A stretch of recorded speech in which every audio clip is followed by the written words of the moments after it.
सिया गोयलचं कथित चॅट चर्चेत. आधार card, flight ticket अन मोठं रहस्य. केतनच्या हत्येआधीच प्लॅनिंगचा आणखी एक धागा. केतन अग्रवाल हत्या प्रकरणात तपास जसजसा पुढे सरकतोय तसतसे या प्रकरणातील नवे धागेदोरे समोर येत आहेत. आता तपासात आणखी एक कथित चॅट समोर आलं असून त्यामुळे या प्रकरणाला नवं वळण मिळालंय. या कथित संभाषणात सिया गोयल आपल्या मैत्रिणीकडे आधार कार्ड मागत असल्याचं दिसतंय.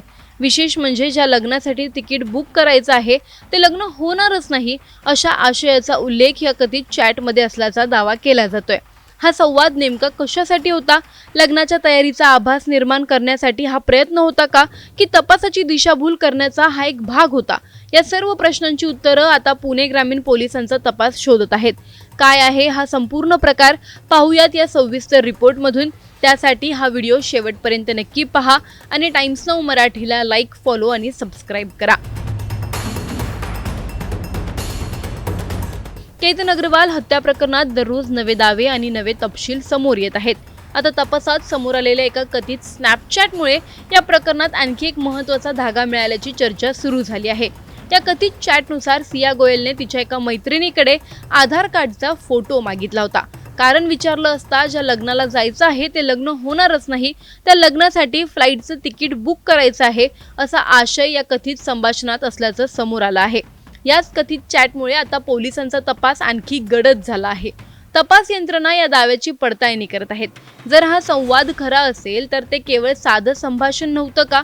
लग्नाची तयारी सुरू असल्याचा आभास निर्माण करण्यासाठी ही योजना आखली गेली होती का? आणि केतन अग्रवालच्या हत्येनंतर संशय दुसरीकडे वळवण्याचा हा प्रयत्न होता का? या प्रत्येक शक्यतेची तपास यंत्रणा सखोल चौकशी करत आहे. दरम्यान पुणे ग्रामीण पोलिसांनी सिया गोयल आणि चेतन चौधरी यांच्या मोबाईलमधील डिलीट केलेला डेटा अत्याधुनिक तंत्रज्ञानाच्या मदतीने पुन्हा मिळवला आहे. या डेटामधून अनेक कथित संभाषणं समोर आली असून त्यामध्ये दोघांनी एकमेकांशी बोलताना कोडवर्ड आणि टोपण नावांचा वापर केल्याचा दावा पोलिसांनी केला आहे. या सांकेतिक भाषेचा अर्थ काय होता हे शोधण्यासाठी सायबर आणि फॉरेन्सिक तज्ज्ञांची मदत घेतली जात आहे. या पार्श्वभूमीवर सरकारी पक्षाने न्यायालयात महत्त्वाचा युक्तिवाद केला. या कोडवरचा अर्थ समजून घेण्यासाठी आणि कथित संभाषणांची पडताळणी करण्यासाठी दोन्ही आरोपींना समोरासमोर बसवून चौकशी करणे आवश्यक असल्याचं पोलिसांचं म्हणणं होतं. त्यासाठी पोलीस कोठडी वाढवून देण्याची मागणीही करण्यात आली होती. मात्र न्यायालयाने दोन्ही बाजूंचा युक्तिवाद ऐकून आरोपींना न्यायालयीन कोठडी सुनावली. तपास फक्त मोबाईल पुरता मर्यादित राहिलेला नाही. सिया आणि चेतन यांच्या संपर्कात असलेल्या अनेक मित्रमैत्रिणींची चौकशी सुरू आहे. त्यांच्या जबाबातून आणखी काही धागेदोरे मिळतात का याचाही शोध घेतला जात आहे. याच तपासात चेतनच्या बीडमधील एका मित्राचं नावही समोर आलं आहे. तपासातून अशी माहिती समोर आली आहे की या मित्राला कथित कटाची काही प्रमाणात कल्पना होती आणि त्याने दोघांना टोकाचं पाऊल उचलू नका असा सल्लाही दिला होता. या दाव्याचीही पोलीस पडताळणी करत आहेत. दरम्यान आरोपींच्या नार्को चाचणीचा मुद्दाही न्यायालयात उपस्थित झाला होता. मात्र आरोपींच्या संमतीशिवाय अशी चाचणी करता येत नाही असं न्यायालयाने स्पष्ट केलं. त्यामुळे सध्या पोलिसांचा भर डिजिटल पुरावे, कथित चॅट्स, डेटा रिकव्हरी आणि तांत्रिक तपासांवर आहे. प्रत्येक नवीन माहिती या प्रकरणात नवे प्रश्न निर्माण करत आहे. मात्र या कथित चॅट्सची सत्यता, त्यांचा अर्थ आणि त्याचा गुन्ह्याशी संबंध याबाबत अंतिम निष्कर्ष अद्याप तपासातूनच समोर यायचा आहे. त्यामुळे पोलिसांकडून प्रत्येक डिजिटल पुरावा आणि प्रत्येक कथित संभाषणाची बारकाईने पडताळणी केली जात आहे. मैत्रिणीकडे आधार कार्ड मागण्यामागचा नेमका उद्देश काय होता?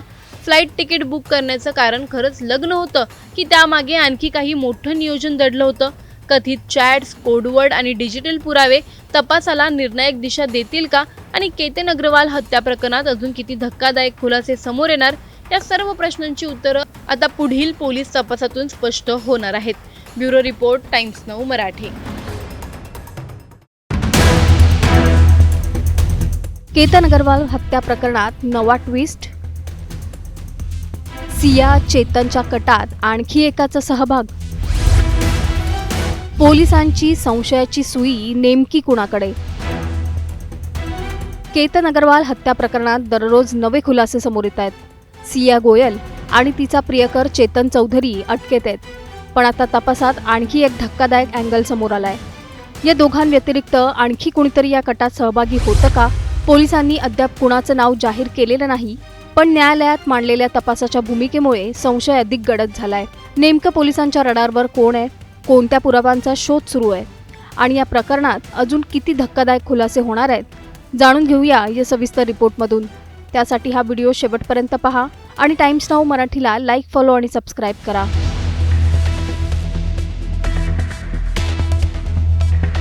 केतन अग्रवाल हत्या प्रकरणाचा तपास जसजसा पुढे सरकतोय तसतसे या प्रकरणातील अनेक पैलू समोर येत आहेत. सुरुवातीला हा प्रकार अपघात असल्याचं चित्र होतं, मात्र तपास पुढे गेल्यानंतर पोलिसांनी सिया गोयल आणि तिचा प्रियकर चेतन चौधरी यांना अटक केली. दोघांवर केतनच्या हत्येचा कट रचल्याचा आरोप आहे. मात्र आता तपास केवळ या दोघांपुरता मर्यादित नसल्याचं चित्र दिसू लागलंय. लोणावळा पोलिसांनी न्यायालयात पोलीस कोठडीची मागणी करताना या कटात आणखी एखाद्या व्यक्तीचा सहभाग आहे का याची चौकशी करायची असल्याचं स्पष्ट केलंय. यानंतर या प्रकरणाला नवं वळण मिळालं. पोलिसांनी कुणाचंही नाव घेतलेलं नाही, मात्र तिसऱ्या व्यक्तीचा संशय व्यक्त झाल्यानंतर अनेक प्रश्न निर्माण झाले आहेत. तपासादरम्यान पोलिसांनी सिया गोयलच्या संपूर्ण कुटुंबाची चौकशी केली आहे. तिचे वडील प्रवीण गोयल, आई पूजा गोयल आणि भाऊ साहिल यांचे जबाब नोंदवण्यात आले आहेत. याशिवाय केतन आणि सियाचं लग्न ठरवण्यात मध्यस्थी करणाऱ्या मित्तल दाम्पत्यालाही चौकशीसाठी बोलावण्यात आलं. बालीला प्री वेडिंग शूटसाठी जाताना दोघांना मुंबई विमानतळापर्यंत सोडणाऱ्या कॅब चालकाचाही जबाब पोलिसांनी घेतलाय. म्हणजेच घटनाक्रमातील प्रत्येक दुव्याची तपासणी सुरू आहे. या प्रकरणात आणखी एक महत्त्वाचा मुद्दा म्हणजे केतनचा मोबाईल. पोलिसांना संशय आहे की केतन दरीत पडण्यापूर्वी त्याचा मोबाईल काही काळ सियाकडे होता. त्यानंतर मोबाईल कुटुंबियांकडे देण्यात आला. या दरम्यान मोबाईलमधील काही डेटा किंवा पुरावे डिलीट करण्यात आले असावेत असा पोलिसांना संशय आहे. याच कारणामुळे मोबाईल फॉरेन्सिक तपासणीसाठी पाठवण्यात आलाय. या तपासणीतून अनेक महत्त्वाचे पुरावे समोर येण्याची शक्यता आहे. तपासाचा आणखी एक भाग म्हणजे सिया गोयलला पुण्यातील तिच्या घरी नेण्यात आलं. मोठ्या पोलीस बंदोबस्तात तिच्या उपस्थितीत घराचा पंचनामा करण्यात आला. कपडे, मोबाईल आणि इतर वस्तूंची तपासणी करण्यात आली. घटना घडल्यानंतर कोणते पुरावे नष्ट करण्यात आले का किंवा लपवण्याचा प्रयत्न झाला का याचा शोध पोलीस घेत आहेत. दुसरीकडे चेतन चौधरीलाही लोहगडावर नेऊन गुन्ह्याचं रिक्रिएशन करण्यात आलं. ज्या ठिकाणावरून केतनला दरीत ढकलल्याचा आरोप आहे त्याच ठिकाणी संपूर्ण घटनाक्रम पुन्हा उभा करण्यात आला. घटनेच्या दिवशी जसे कपडे होते त्याच वेशात चेतनला घटनास्थळी नेण्यात आलं. जवळपास 3 तास चाललेल्या या प्रक्रियेत पोलिसांनी प्रत्येक हालचालीची पडताळणी केली आहे. CCTV फुटेज, चालण्याची पद्धत, घटनास्थळावरील हालचाली आणि इतर तांत्रिक बाबींचीही तपासणी सुरू आहे. दरम्यान चेतन चौधरीच्या वकिलांनी पोलिसांच्या तपासावर प्रतिक्रिया देताना सांगितलं की सध्या हे सर्व आरोप आहेत. न्यायालयात हे आरोप सिद्ध करण्यासाठी पोलिसांना ठोस आणि वैज्ञानिक पुरावे सादर करावे लागतील.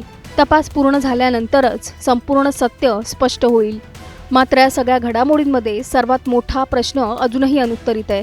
पोलीस ज्या तिसऱ्या व्यक्तीचा उल्लेख करतायत ती व्यक्ती नेमकी कोण आहे, ती या कटात कितपत सहभागी होती, तिची भूमिका काय होती आणि प्रकरणात अजून कोणते धक्कादायक पुरावे समोर येणार आहेत. या सर्व प्रश्नांची उत्तरं आता पुढील तपास आणि न्यायालयीन प्रक्रियेनंतरच स्पष्ट होणार आहे. केतनच्या हत्येच्या कटात खरंच तिसरी व्यक्ती सहभागी होती का? केतनच्या मोबाईलमधून पुरावे नष्ट करण्यात आले होते का? पोलिसांच्या हाती असा कोणता पुरावा लागला ज्यामुळे संशयाची सुई आणखी एका व्यक्तीकडे वळली आहे? आणि सर्वात महत्त्वाचं, या प्रकरणामागचं संपूर्ण सत्य नेमकं कधी समोर येणार? Bureau report, Times Now Marathi.